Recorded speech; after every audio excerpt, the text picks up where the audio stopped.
Before 1914, the push for Indian independence was less a nationwide struggle and more a series of disconnected debates among the educated elite.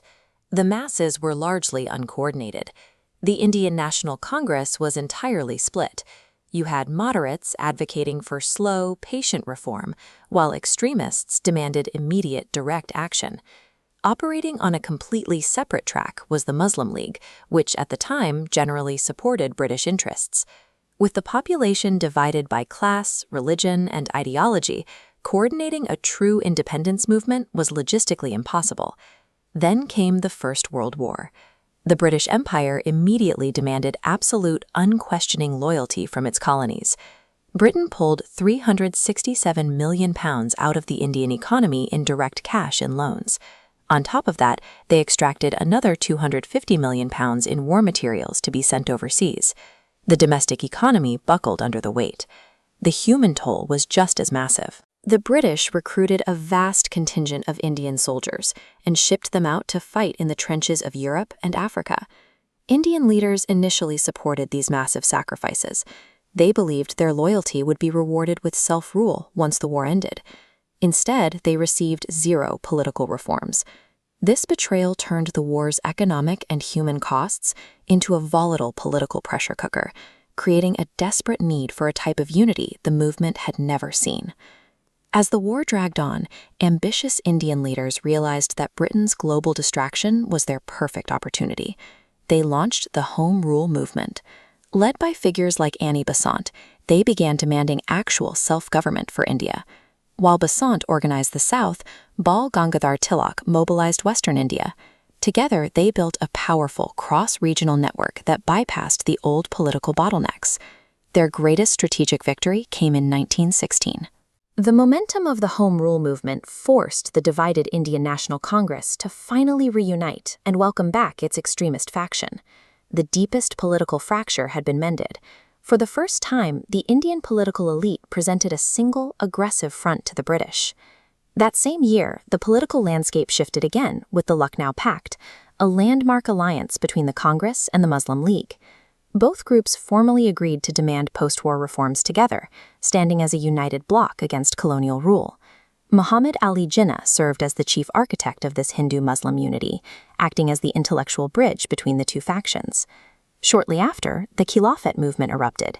Indian Muslims were outraged by Britain's decision to dismantle the Ottoman Empire and the Caliphate after the war. Leaders like Mahatma Gandhi recognized the power of this pan-Islamic anger and directly supported it, fusing the Khilafat cause with mainstream Indian nationalism.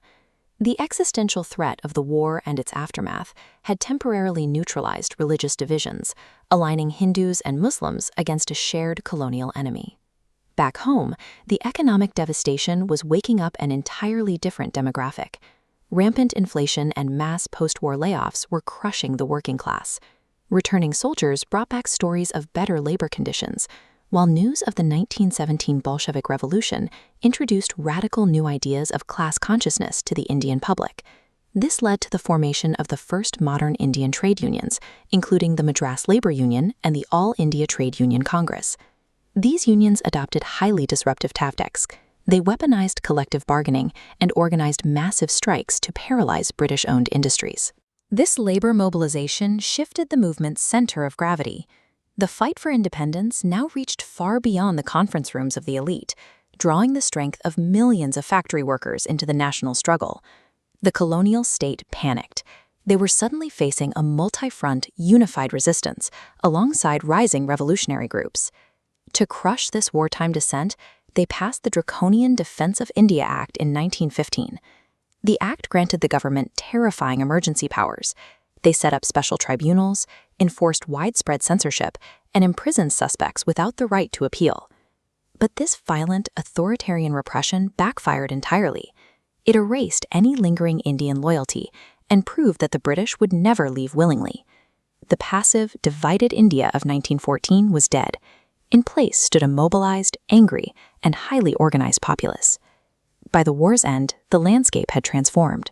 Home Rule integrated regional networks, the Lucknow Pact aligned religious goals, and new unions weaponized the workforce.